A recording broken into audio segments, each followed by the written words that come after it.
Amigas, amigos, muy buenas noches. Estamos en Versiones Públicas. Venimos de una de las campañas mediáticas más persistentes, fuertes y brutales en términos de negatividad contra el gobierno de Claudia Sheinbaum. En sus primeros 6 meses no se había registrado un nivel de coordinación y de especulación para adjudicarle la responsabilidad de un episodio que hasta el día de hoy no sabemos realmente cuál es su característica. Pero, pues, adelantaron los columnistas, las redes sociales, los comentaristas de radio y de televisión, que se trataba de un campo de exterminio, que estábamos viviendo el Auschwitz mexicano, en fin, una serie de mensajes de miedo muy fuertes. Y pocos días después aparece la encuesta de Encol, de la empresa Encol, registrando un 82% de aprobación a la presidenta Claudia Sheinbaum y un impacto mínimo en la opinión pública frente a esta campaña tan intensa y persistente de una gran mayoría de medios de comunicación. Para analizar este fenómeno y para también analizar toda la encuesta y lo que aporta y las lecturas que hay que hacer de esta encuesta, pues tenemos a la directora general de Encol, a Heidi Osuna. Heidi, muchísimas gracias y muchísimas gracias por aceptar esta invitación. Gracias a ti por invitarme. No, un honor, porque además no te conocía y además me encanta que seas muy joven y que tengas toda esta experiencia, además histórica, de las mediciones de Encol frente a este fenómeno. Creo que podríamos empezar con esta primera pregunta. ¿Por qué la aceptación, los índices de aprobación? Estamos viendo que 54% aprueba mucho a la presidenta y un 28% aprueba poco, pero se suman al 82% general. Y la desaprobación suma 15%, a pesar de lo que vivimos recientemente frente al fenómeno o el tema de Teuchitlán. ¿Qué reflexiones podrías hacer sobre esto? A ver, es una presidenta que llega a estos 6 meses de gobierno con una aprobación alta. Sí. En el registro pasado que tenemos nosotros tenía 80% de aprobación, que de todos modos era altísimo. Claro. No pensamos que pudiera crecer todavía más. Creció 2 puntos. No estaba previsto, ¿verdad?, que pudiera crecer. Normalmente, por ejemplo, si vemos cómo le fue a Andrés Manuel López Obrador, a sus 100 días tenía 85% de aprobación y jamás volvió a tener ese número. A los 6 meses tuvo 70% de aprobación. Entonces, pensamos que los 100 días iban a ser como el gran pico y no, hasta el momento no sabemos, ¿no?, cuál va a ser el gran pico de Claudia Sheinbaum, pero tiene 82% de aprobación en este momento. Y algo que me llama mucho la atención es que está aprobada en absolutamente todos los estratos, hombres, mujeres, jóvenes, adultos mayores, que viene siendo el estrato de edad en donde la aprueban en mayor medida. Si lo vemos, 86% de aprobación en personas de 65 años y más. Pero algo que es muy curioso es que hasta en la oposición Claudia Sheinbaum tiene una aprobación favorable. Está Exacto. aprobada en la oposición. Si nos vamos por la afinidad partidista, los morenistas la aprueban en 99%. 99%. Y de morenistas tenemos 50% del país que se asume como afín a Morena. De los panistas, que solamente es el 13% de la población que se asume como panistas, esto no es intención de voto, esto es afinidad partidista. Exacto. 58% de los panistas la aprueban, 31% la desaprueban y hay un 11% que todavía no sabe, todavía no tiene una postura, no sabe si la aprueba o la desaprueba en estos momentos. Es altísimo que en el universo del panismo el 58% apruebe a Claudia Sheinbaum. Es altísimo. Y luego los apartidistas, que es el segundo lugar de afinidad, que tienen 12% en este momento, el 81% de los apartidistas aprueban la gestión de Claudia Sheinbaum. Solamente un 11% no la aprueba. De los emesistas, 55% la aprueba frente a 44% que la desaprueba. Y de MC, el 8% de la población se identifica como Movimiento Ciudadano. Y el PRI nos da un 7% de afinidad. ¿Es mayor la afinidad de los emesistas a los priistas? En estos momentos sí, ya teníamos algunos trimestres viendo que estaban muy parejos en afinidad. Sí. Un punto de diferencia, pero ya vemos un MC mucho más consolidado y hemos visto cómo avanzó. En el sexenio pasado la afinidad de MC en promedio era de un 2%. A fines del sexenio llegaba a 6%. Pero también es muy lógico, gobiernan dos estados con mucha población, claro, que es Nuevo León y Jalisco. Pero es curioso que además el estado donde está el rancho Izaguirre, las irregularidades que evidentemente han existido en la custodia del rancho y de todo lo que hemos observado de irregularidades, es de un gobierno emesista, pero como que el emesismo o el que se asume como cercano al movimiento ciudadano, como que tiene una desvinculación con sus propios gobiernos, como que Enrique Alfaro parecería un extraterrestre y Pablo Lemus otra cosa, ¿no? Es decir, no hay tanta identidad entre el emesismo con los gobiernos, ¿no? No sé si no hay tanta identidad, pero ahorita que pasemos un poco más adelante, sí, vamos a ver de Teuchitlán quién tiene la mayor responsabilidad, o quienes dicen que tienen la mayor responsabilidad. 37% dicen que son los cárteles y los criminales. Exacto. Y en segundo lugar está Alfaro, con 20%, ¿no? Esto es a nivel nacional. Y en tercer lugar, el gobierno municipal de Teuchitlán, que obviamente nadie supo decir ni de qué partido era, ni el nombre, ¿no?, del presidente municipal, pero ellos decían, pues, el presidente municipal de Teuchitlán como tercer responsable de... ¿Y la responsabilidad de la presidenta? Solamente tiene 1%. 1%. Solamente 1%. Y mira, algo que antes de nosotros preguntar sobre el tema de la responsabilidad en Teuchitlán, preguntamos pues el conocimiento, ¿no? Si sabían qué había pasado, habían escuchado algo, leído algo sobre Teuchitlán, Jalisco. Sí. Y 48% dicen haber escuchado o haber leído algo, ¿no? Es alto, ¿no? Es alto. Para un tema, digamos, muy del círculo rojo, por llamarlo de alguna manera, ¿no? Es alto, y ahorita que decías de Movimiento Ciudadano, 60% de los afines al Movimiento Ciudadano sí habían escuchado. Y esto es muy probable porque pues, sabemos que el Movimiento Ciudadano está regionalizado. Entonces, seguramente la muestra que nos tocó en Jalisco, toda la muestra que aparte se identifican con MC, la mayoría de ellos, pues obviamente tenían más información que alguien en Veracruz o que alguien en Yucatán, ¿no? Así es, así es. Y bueno, después de eso les preguntamos también, bueno, a este 48%, ¿y qué escuchaste? ¿No? ¿Qué leíste? ¿Qué es lo que sabes? Sí. ¿No? Fueron preguntas abiertas porque queríamos saber qué es lo que habían escuchado. En primer lugar, que hay hornos crematorios y restos humanos con 34%. En segundo lugar... campo de concentración no, sino hornos crematorios. Hornos crematorios y restos humanos, que es un centro de adiestramiento, confinamiento y exterminio del crimen organizado. Ese es en segundo lugar con 25%. Con 10% es un rancho utilizado por los cárteles y los delincuentes, ¿no? 10%. Encontraron gente muerta, 5%. Fue encontrado por las madres buscadoras, 6%. Reclutaban a gente con engaño. Encontraron objetos de personas desaparecidas, 4% respectivamente. Eso es lo que se escuchó, ¿no? Lo que la gente que dice escuchar, haber escuchado o saber algo del tema, escucharon. Es decir, sí se fijó el tema de los hornos crematorios como el más recordado por la gente frente al tema, ¿no? Sí impactó todo lo mediático, impactó en qué es lo que sabía la gente y también en que tuvieran un conocimiento alto.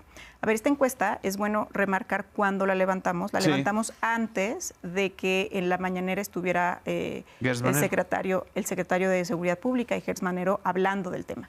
Seguramente si lo hubiéramos levantado posterior esos 2 días, el incremento hubiera sido mucho más alto, ¿no?, del conocimiento, porque todavía se viralizó más el tema y también pues ya se dio alguna luz de qué es lo que había pasado, ¿no? O al menos una versión oficial de qué es lo que había pasado.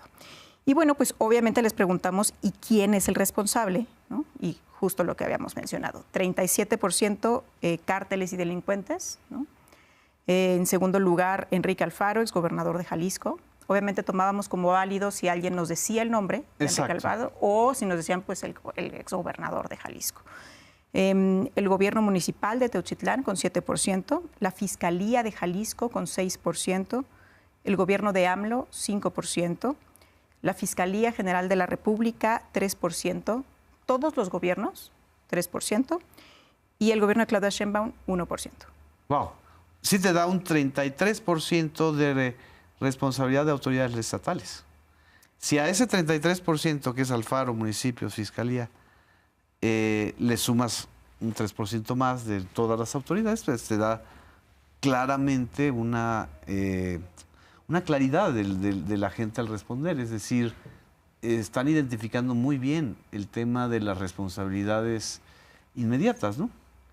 Sí, fíjate que eso pasa mucho. En los estados la gente ve el gobierno federal pues muy lejos. Ah, ok. Entonces, de todo responsabilizan siempre a su gobierno, al gobernador, porque es la primera instancia. ¿No? A veces al presidente municipal, ¿no? Dependiendo qué tan grande es el municipio, pero cuando tienes un municipio grande, normalmente sí es el presidente municipal. Cuando es un municipio pequeño, normalmente es a la autoridad estatal. Exactamente. Si eliminamos ya, digamos, el factor Teuchitlán, todo este tema de la campaña que se generó y todo este nivel de responsabilidad frente al episodio, ¿cómo podríamos explicar en la encuesta el aumento del respaldo, aunque sea 2%, pero es un incremento importante, del respaldo popular a la presidenta? ¿Qué es el factor determinante? ¿La economía, los programas sociales, la capacidad de liderazgo? ¿Cómo lo podríamos analizar, Gil?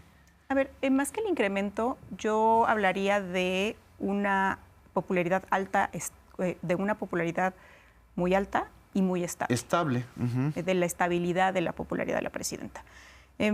¿Por qué es tan popular? A ver, principalmente hay que recordar de qué venimos, ¿no? En junio fue una elección histórica, gana la primera mujer en la historia de México la presidencia, con cerca de 36 millones de votos, ¿no? La presidenta más votada en la historia de México. Récord. También, récord. Es muy difícil que si tuviste ese respaldo, lo pierdas en estos momentos, ¿no? A 6 meses de gobernar. También, obviamente, tiene un partido político fuerte, ¿no? Con 50% de afinidad partidista. El expresidente Andrés Manuel López Obrador cierra su sexenio con 74% de aprobación, que es bastante buena. ¿Cuánto? 74% de aprobación, que es bastante alta. Sobre todo, sabemos que el desgaste de gobernar hace que los mandatarios pierdan, ¿no? Popularidad, sobre todo al final del sexenio. Y bueno, pues fue un expresidente fuerte, sale con buena aprobación. Justo les preguntamos a todas estas personas que nos dicen que la aprueban, este 82%, ¿qué es lo mejor que ha hecho Claudia Sheinbaum en estos 6 meses? Sí. Y también es una pregunta abierta, y 40 y tantos % nos dicen que son los programas sociales, ¿no? Enumeran muchos programas sociales, aglutinamos todo eso y nos da los programas sociales. Y en segundo lugar, que no nos aparecía, más que en este sexenio nos aparecía en la medición pasada con un 2%, ¿no? Pero es la postura de la presidenta frente a Donald Trump. Antes era 2%. Antes era 2%. ¿Y ahora? Hoy es 10%. 8 puntos más. 8 puntos más. Entre ellos tienes el 50%. Es decir, entre los programas sociales y la postura que ha tenido con Donald Trump. ¿Y en materia de economía? En materia de economía está bien evaluada. Evaluamos distintos rubros, evaluamos la economía. El único rubro que vemos que está todavía pendiente, que tiene una evaluación negativa, no por mucho, pero sí es negativa, es la seguridad. Pero la economía está bien evaluada en estos momentos, tiene una evaluación positiva, el respeto a las mujeres también, pero lo que está mejor evaluado son los programas sociales. Después, el derecho a las mujeres. En tercer lugar, la educación. En tercer lugar, la educación. La educación. Y en cuarto lugar, la infraestructura y obra pública. En quinto lugar, la relación de México con otros países. En sexto lugar, la economía. En séptimo lugar, seguridad pública. Y el tema de la salud, que además venimos de un gobierno que enfrentó una de las pandemias más brutales en la historia de la humanidad, en la historia reciente. Justo estábamos analizando hace ratito esto, que afectó a la economía como creo que ningún arancel de Trump va a afectar. ¿No pega todavía en la evaluación del gobierno de Claudia Sheinbaum? Mira, justo la pandemia Sí. fueron los trimestres en donde tuvimos a Andrés Manuel López Obrador con una mala aprobación, ¿no? Así es. Estaba desaprobado, traía 46% de aprobación. ¿Llegó a tener 46? Llegó a tener 46%. Por abajo del 50%. Por abajo. Y justo en ese momento, que estábamos todo el país prácticamente encerrados, o el mundo todos encerrados, Sí. La inseguridad dejó de ser el primer problema. Siempre hacemos esta pregunta, ¿cuál es el principal problema de México? O de su colonia, o lo que le afecta Así principalmente, y siempre es la inseguridad, ¿no? Eso ha sido desde Peña Nieto, actualmente con Claudia Sheinbaum, pero el único momento en donde dejó de ser la inseguridad y fue la economía, fue en pandemia. La economía. La economía. No la salud. No la salud. Y es impresionante, porque entonces la preocupación por la salud es la medida en que pega la economía mexicana, que fue el caso del encierro. Es decir, les preocupaba la economía pues, porque la economía se paralizó, ¿no? Sí. Nos enfermamos, digamos, económicamente, ¿no? Retrocedimos. Sí, fíjate que la salud, 58% dice que ha mejorado o empeorado que ha mejorado con Claudia Sheinbaum, frente a 35% que dice que ha empeorado. Entonces es un nivel muy alto. Es alto, sigue siendo, pero, a ver, si vemos los apoyos sociales, 89% dice que ha mejorado con Claudia Sheinbaum. Wow. La educación, 70% dice que ha mejorado. Entonces, los rubros, digamos, que están pendientes es la economía con 59%, que todavía es favorable, frente a un 35% en contra, 58% la salud pública, con 35% en contra, y la seguridad, que es la única negativa. 46% dicen que ha mejorado en estos 6 meses, frente a 50% que dice que ha empeorado. Es interesante, pero antes de ir al corte y luego entramos, si quieres, en el segundo bloque a seguridad, el tema de la salud también es otra, digamos, otra de las campañas intensas mediáticas, donde el desabasto de medicamentos, los niños con cáncer que no recibieron medicamentos, todo el bombardeo que hemos vivido en los últimos 7 años de Cuarta Transformación, parece que tampoco, o ya la gente lo procesó y ya lo evalúa a su manera, ¿no? Es decir, no es algo que las campañas mediáticas no están logrando impactar en un nivel de percepción negativa, ¿no? A ver, es que es difícil que le puedas decir a la gente vía una campaña si no lo están sintiendo. Exacto. Entonces, si tú no tienes en tu hogar a alguien que esté enfermo en ese momento y que haya sufrido desabasto de medicina, pues es difícil que sea un problema o que sea mucho más problemático que la seguridad.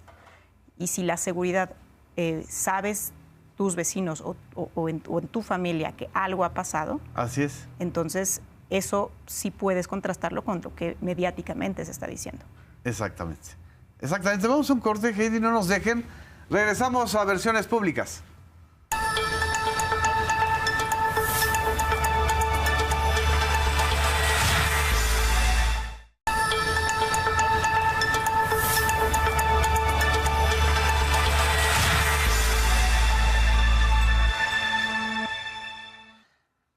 Regresamos a Versiones Públicas. Estamos haciendo esta radiografía de la percepción ciudadana frente al gobierno de Claudia Sheinbaum a partir de la última encuesta de la empresa Encol, que es una encuesta a domicilio, que es una encuesta pues levantada con mucho rigor y que tiene muchísima información que vale la pena ir desagregando.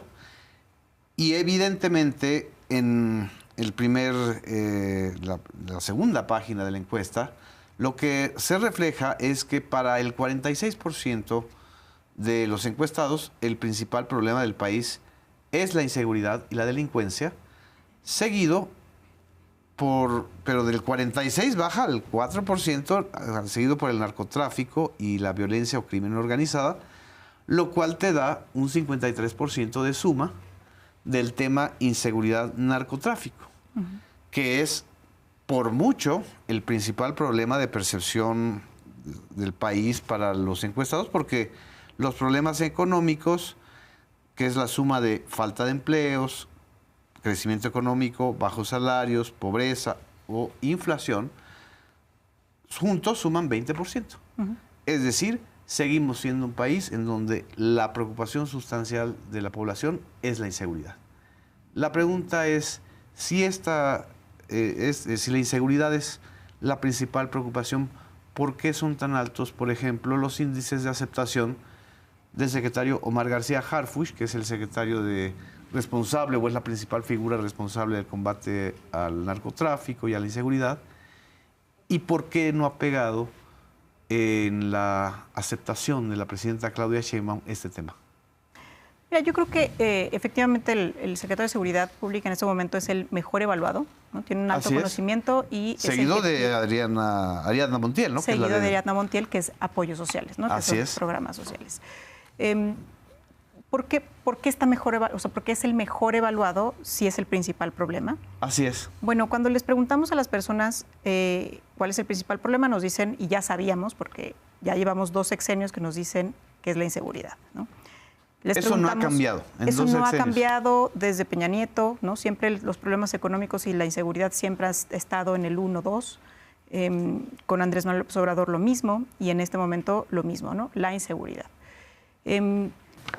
Pero les preguntamos, bueno, ¿y a qué significa inseguridad para ti? ¿No? ¿Qué es lo que es inseguridad? Porque no nos dicen más que solamente 3% narcotráfico, ¿no? Esto es a nivel nacional. Okay. Hay algunos estados, por ejemplo, Guanajuato, que les preguntamos el principal problema y no dicen inseguridad, dicen homicidios.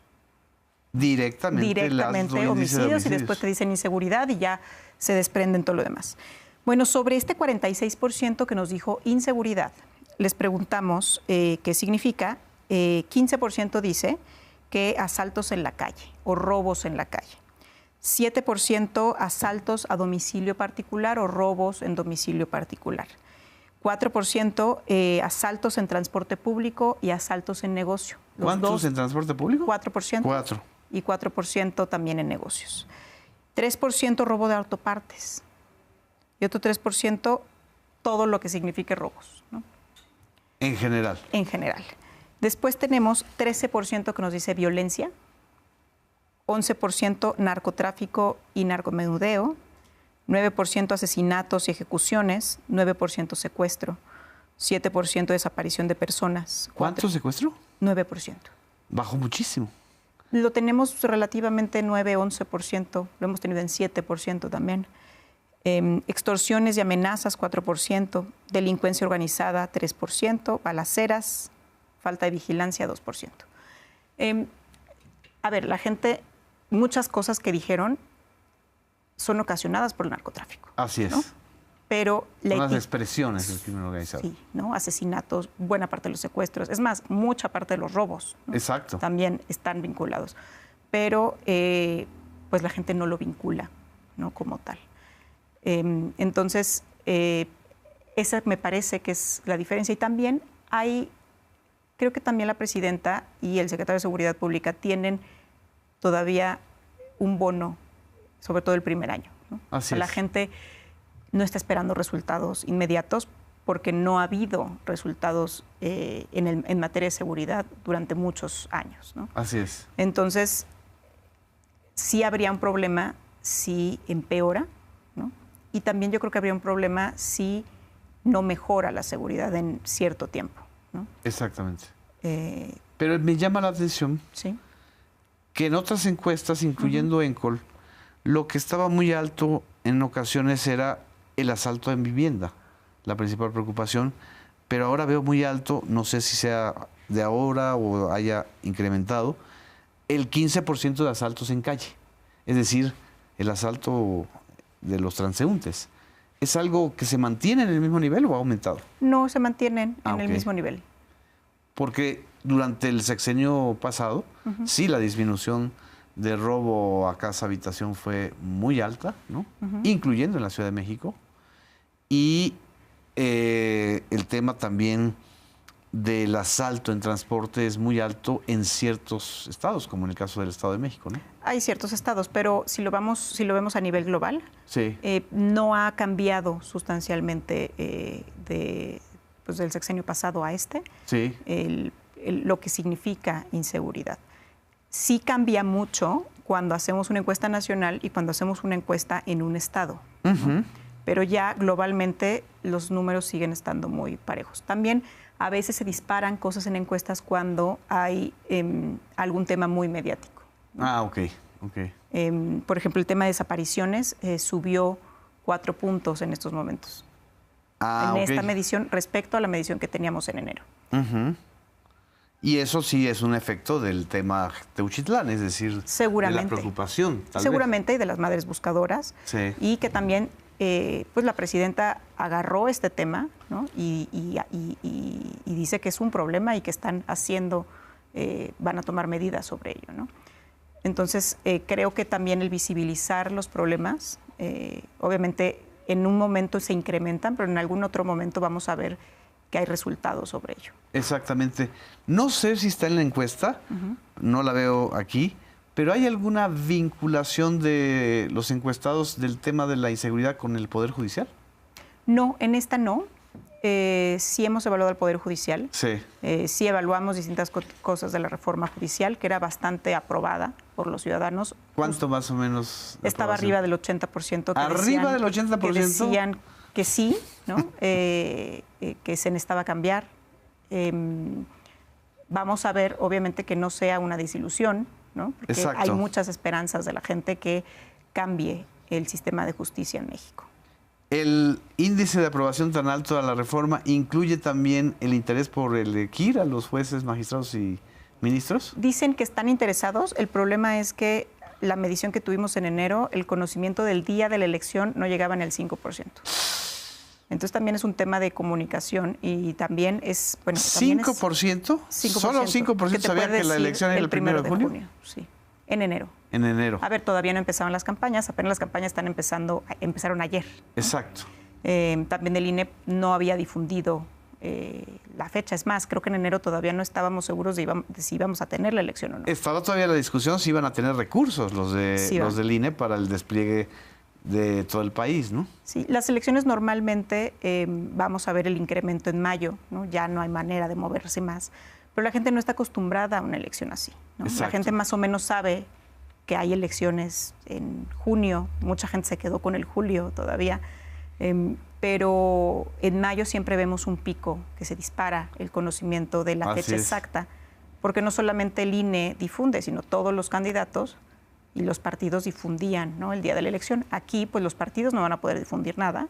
Así es. Entonces, pues será el INE y las candidatas. Y entre ese universo del 80% de la población que apoya la reforma al Poder Judicial, ¿qué tanto pesaba el tema de la responsabilidad de los jueces en la inseguridad o la corrupción o simple y sencillamente la ineficacia? Fíjate que no lo hemos medido así, ¿no? a profundidad, pero está muy interesante para la próxima medición incluirlo. Lo que sí es que decían que tenía que cambiar, ¿no? Que el sistema de justicia en México tenía que cambiar. ¿Y eso desde la época de Andrés Manuel López Obrador? Ya tiene mucho tiempo. De hecho, el Poder Judicial, cuando hacemos evaluación de instituciones, es de las instituciones peor evaluadas. Wow. Y ahora, yendo a las otras instituciones, Guardia Nacional, Ejército, ¿qué tan bien evaluados están? Están en general, siempre han estado bien evaluadas. Sí. No tienen una evaluación negativa. Inclusive la Guardia Nacional, que es relativamente nueva, tiene una buena aceptación. Normalmente estaba la Marina en primer lugar, la Sedena en segundo lugar y en tercer lugar la Guardia Nacional. Los que siempre tienen una mala evaluación son las policías estatales, ¿no? Y sigue, ¿verdad? La mala evaluación. Y también las fiscalías estatales, ¿no? Y también se desprende lo mismo, ¿no? Normalmente tenemos una presidenta tan popular o Andrés Manuel que era tan popular, no había gobernadores que estuvieran mejor evaluados que él, en el caso de Andrés Manuel López Obrador. En este momento todavía es difícil hacer esta comparación porque hay muchos gobernadores nuevos, ¿no? Así es.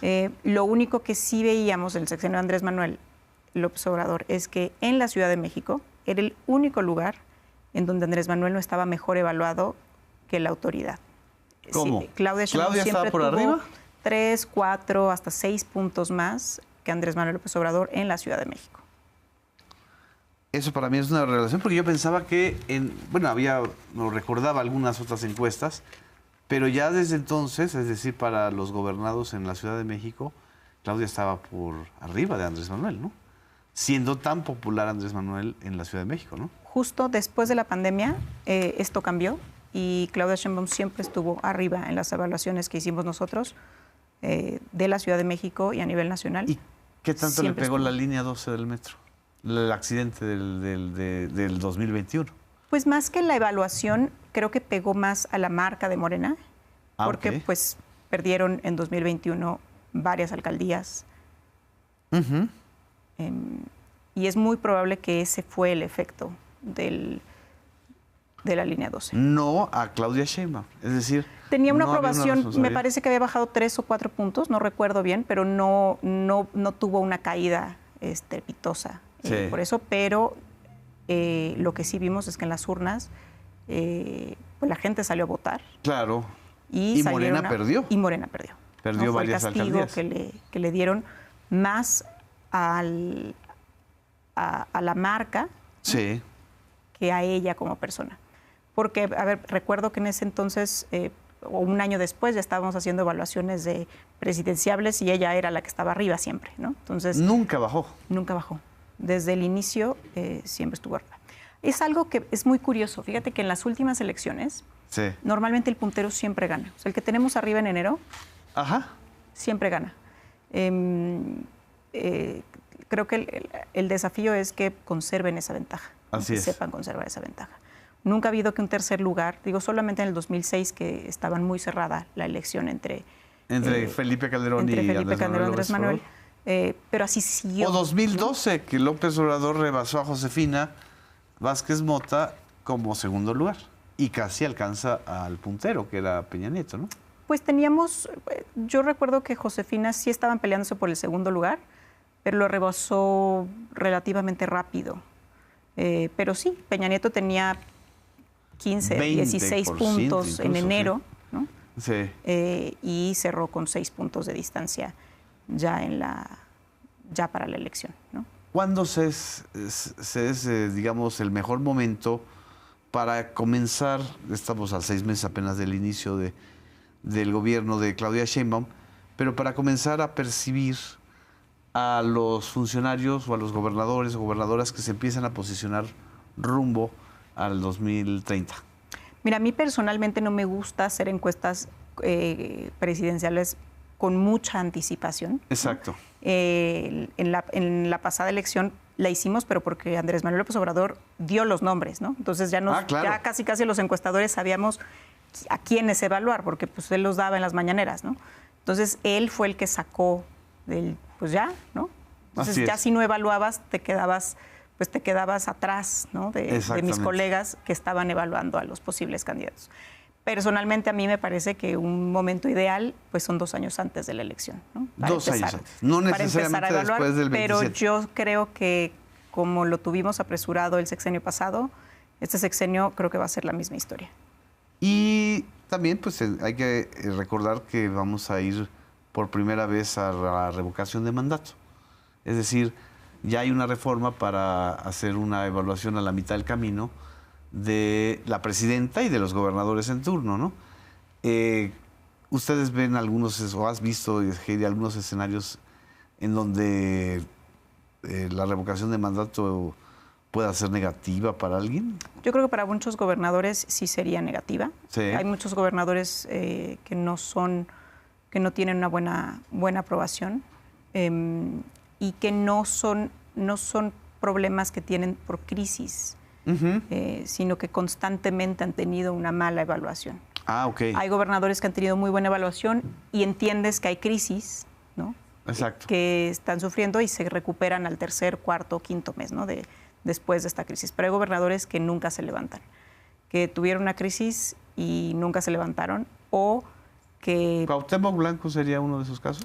Cuauhtémoc Blanco siempre tuvo una mala evaluación. Siempre. Siempre. El caso, por ejemplo, del gobernador de Sinaloa, Rocha Moya, ¿cómo ha sido? A ver, él tenía una extraordinaria evaluación, era de los gobernadores mejor evaluados, sí. ¿no? Tenía una alta aprobación y ha bajado por esta crisis que tiene. Vamos a ver, la crisis no ha terminado, ¿no? Exacto. Entonces no podemos ver si es algo que ese estigma se va a quedar, ¿no? O esa mala evaluación se va a quedar. Sí. Lo ideal sería, terminando esta crisis, ver si se pudo recuperar o se quedó en esos niveles. Pero fue un gobernador que tenía una alta evaluación, también porque ganó con mucha ventaja, cerca de 19 puntos de distancia, ¿no? Ganó. Además que es un estado muy morenista, ¿no? La afinidad de Morena podría estar más alta que a nivel nacional. ¿Más alta en Sinaloa? Puede ser que sí. Sinaloa, Sonora, por ejemplo, son estados en donde la afinidad a Morena es bastante alta. Y un estado, antes de ir al corte, que vivió una tragedia como el huracán Otis, Guerrero. ¿Qué tanto le pegó a la gobernadora el Otis, o ya ella tenía una mala o buena evaluación? Nunca tuvo una extraordinaria evaluación, tenía una evaluación muy promedio. Sí. Al principio estuvo mal evaluada con la crisis, pero la actuación del gobierno federal le ayudó significativamente a la gobernadora a recuperarse y pudo salir de esa crisis. Además, a ver, los ciudadanos entienden que es algo que sí, que no depende de ellos y que aparte no se puede solucionar en el instante. Exactamente. Y lo vimos. A ver, una cosa es lo que dicen las encuestas de la evaluación y otra cosa también es lo que dicen las elecciones. Normalmente van pegadas, ¿no? Algo que veo de Andrés Manuel López Obrador, por ejemplo, a Claudia Sheinbaum todavía no le ha tocado en elecciones, pero con Andrés Manuel López Obrador no nos querían creer a los encuestadores que tenía una alta aprobación, ¿no? Decían, es que estaba igual que Calderón. Yo, claro que no. Así es. Es alguien que no solamente tuvo una buena evaluación en promedio durante todo el sexenio y cerró con una buena evaluación, sino es alguien que ganaba elecciones. Y aparte, no es nada más que ganaba, arrasaba. En donde se presentaba un candidato de Morena, arrasaba a ese candidato. Y el factor determinante era la popularidad de López Obrador. Uno de tantos.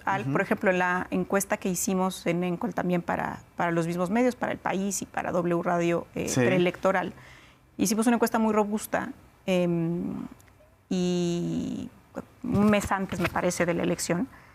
Y entonces, para poder hacer bastantes cortes. Sí. Hasta los que se asumían de derecha iban a votar por Claudia Sheinbaum, ¿no? Wow. O sea, Claudia Sheinbaum ganaba en todos los estratos. Exactamente. En el único donde no ganaba, donde perdía, era en los que reprobaban a Andrés Manuel López Obrador. Los que desaprobaban a Andrés Manuel López Obrador, ese 20 y tantos %, era el único en donde ella no ganaba la elección. Pero no la ganaba no por mucho, ¿no? O sea, casi estaban empatadas. Entonces, vemos ahorita la aprobación de Claudia Sheinbaum está en todos los estratos, en hombres, en mujeres, en jóvenes, en adultos, hasta en panistas y en mesistas. Entonces la lectura que el propio Andrés Manuel López Obrador hacía y lo hizo públicamente del fenómeno Claudia Sheinbaum es real. Es decir, ella lo iba a rebasar. Lo rebasó en votos. Así es. ¿No? Lo rebasó en votos. Y algo que sí está pasando con Claudia Sheinbaum, que no pasaba con Andrés Manuel López Obrador, es que ella está aprobada por todos los estratos y Andrés Manuel no. Andrés Manuel estaba desaprobado en los panistas, estaba desaprobado en los priistas, a veces en algunos afines a MC estaba también desaprobado. Pero ella no, ella está aprobada en las dos mediciones que tenemos de su sexenio, que es enero y ahorita abril prácticamente, tiene una aprobación favorable hasta en la oposición. Muy bien. Vamos a un corte y vamos a la última parte. Heidi, no nos dejen. Seguimos en Versiones Públicas.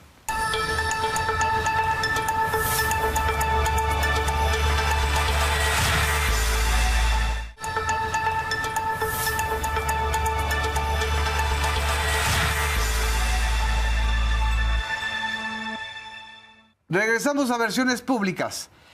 Estamos en 2 de abril, el día en donde se anuncian los aranceles de Estados Unidos. La medición de la encuesta de Encol considera que la postergación de los aranceles a los productos mexicanos hasta el 2 de abril es resultado de, es decir, la postergación El 62% considera que es una estrategia política de Estados Unidos y el 28% le atribuyen a una negociación efectiva del gobierno mexicano.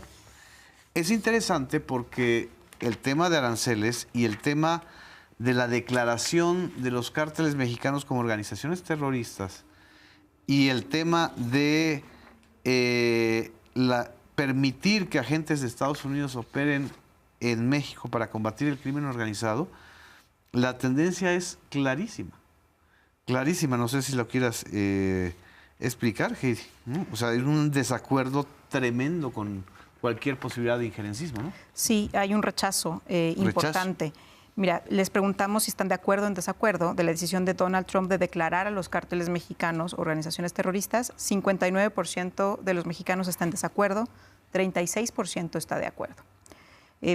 También en todos los estratos están así, solo los emesistas 55% están de acuerdo frente a 41%. Los panistas 47% están de acuerdo frente a 50%. Son los únicos que están divididos, ¿no? Exacto, Tanto los afines y es un margen muy pequeño. Son muy pequeños, ¿no? Son 13% panistas y 8% afines a Movimiento Ciudadano.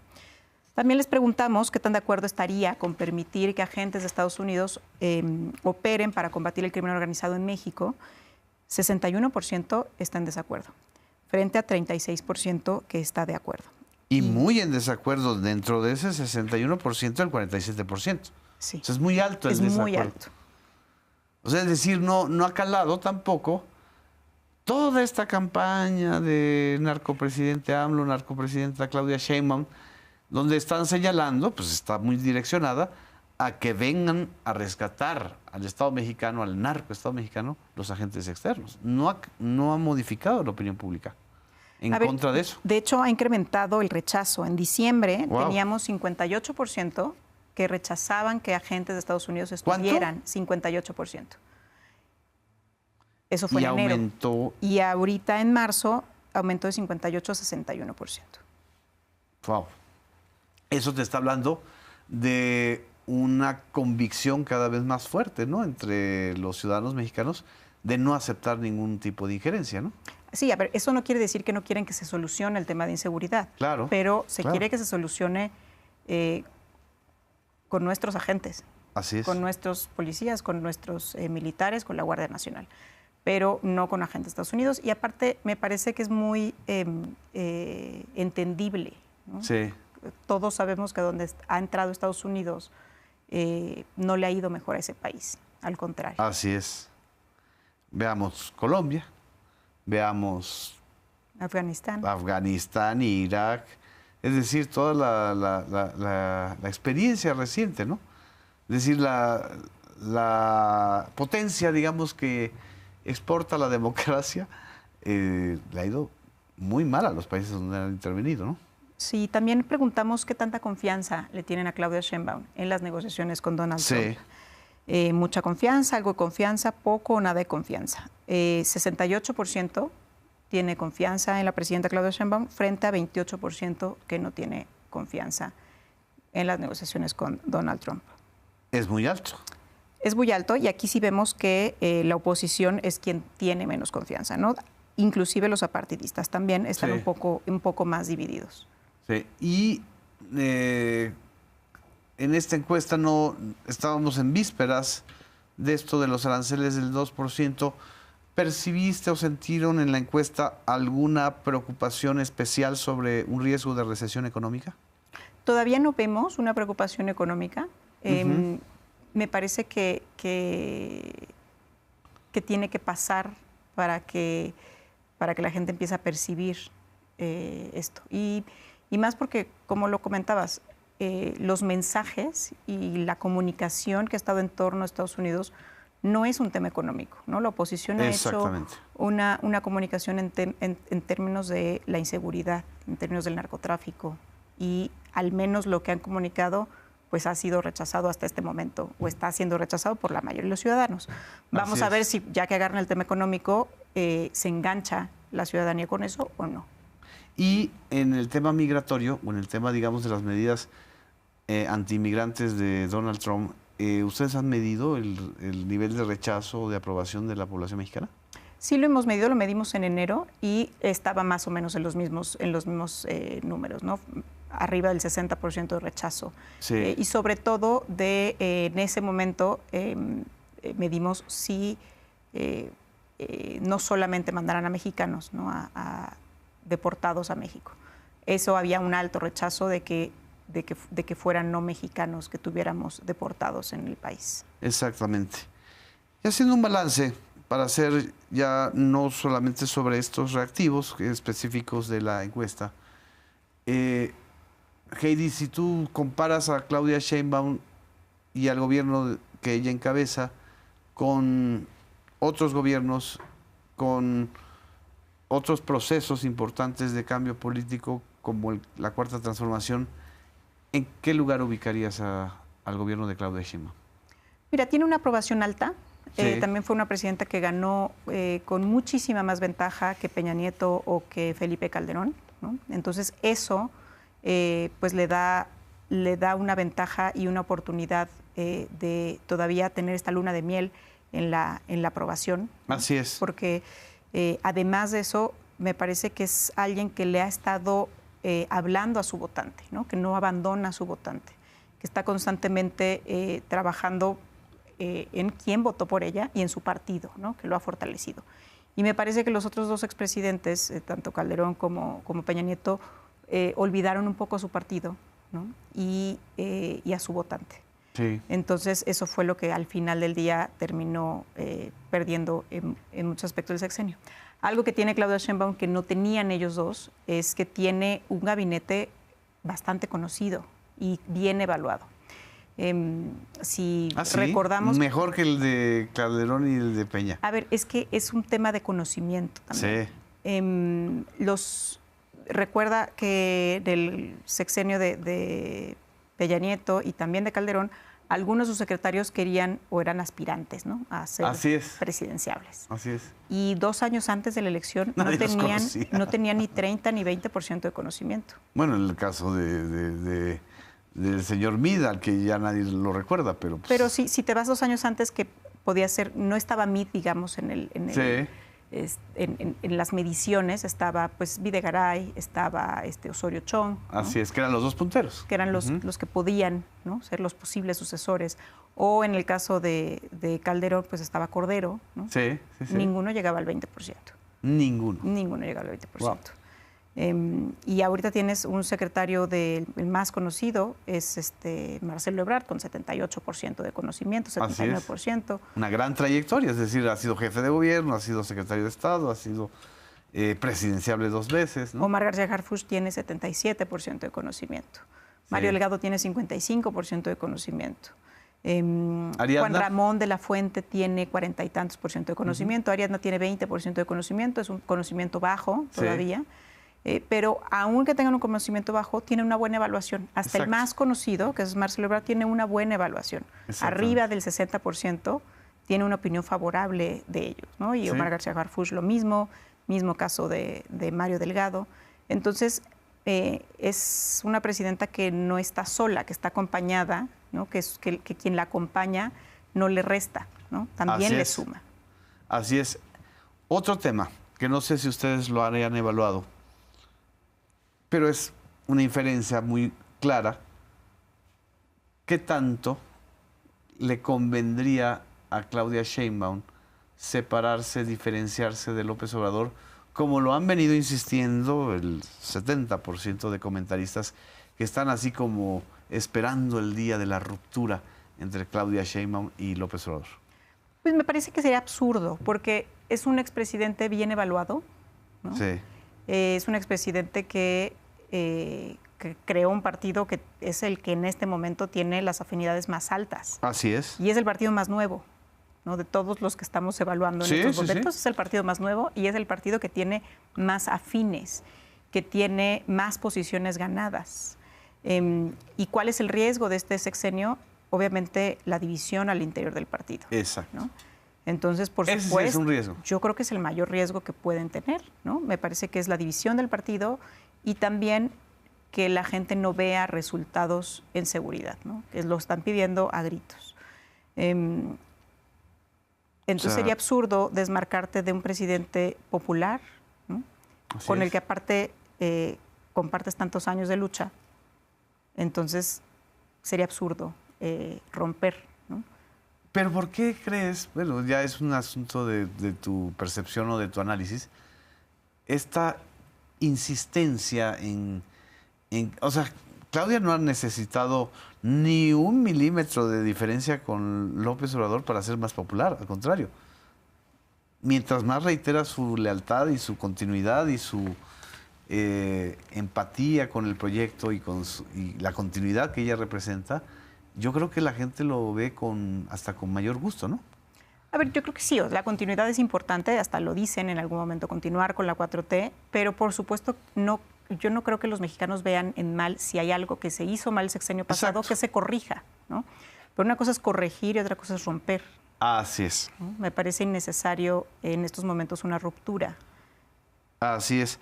Y, por ejemplo, el tema de corrupción, que también es uno de los issues o de los inputs que están muy, muy presentes en los análisis entre uno y otro sexenio, ¿lo percibe la gente así, que hay casos de corrupción muy graves en la Cuarta Transformación que no han sido resueltos? Mira, no lo hemos medido como tal. Sí. Sí vemos que la corrupción ocupa en estos momentos el tercer lugar. Obviamente, si aglutinamos todos los problemas de seguridad, todos los problemas económicos, en tercer lugar está el tema de corrupción. Por supuesto que tiene que combatirse la corrupción, porque aparte está metido en la inseguridad. Así es. Y en muchas esferas más. Y tiene que ver la gente resultados al final del día, ¿no? Así es. Porque hay muchas esperanzas. Eso no ha bajado. Es decir, no hay un nivel, no hay un grado de decepción o de indiferencia. No, a ver, estamos también a 6 meses, ¿no? Seguramente. Bueno, pero es el segundo gobierno del mismo modelo, digamos. Sí, ¿no? y ¿qué es lo que te comprueba que no ha habido una decepción? El nivel de votación, ¿no? Exacto. Es probable que en los estados sí exista un nivel de decepción de la Cuarta Transformación o del personaje que se va, ¿no? Del gobernador que se va. Exacto. Creo que un reto importantísimo para la presidenta es en los estados sensibilizar la importancia de un buen gobierno. Así es. Porque no puedes tener gobernadores de tu partido con una aprobación tan baja, ¿no? De 30%, o en crisis permanente. O en crisis permanente. O que no se comunican con la población.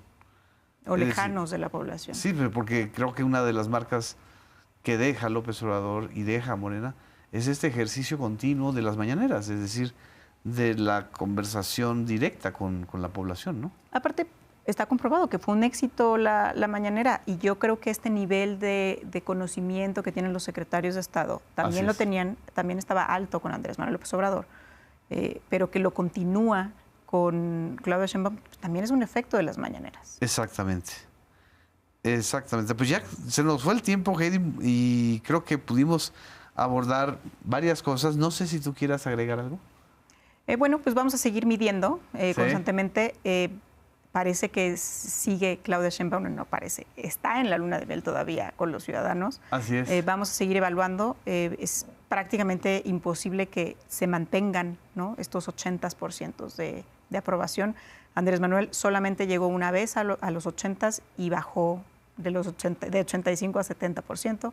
No ha pasado esto con Claudia Sheinbaum. Vamos a ver cómo se comporta en los siguientes meses. Así es, pues muchísimas gracias a ti, a Encol, y a ustedes por seguirnos en esta entrevista de Versiones Públicas. Nos vemos en la próxima emisión. Aquí nos vamos a despedir en la cámara de medio. Nos vemos próximamente. Gracias.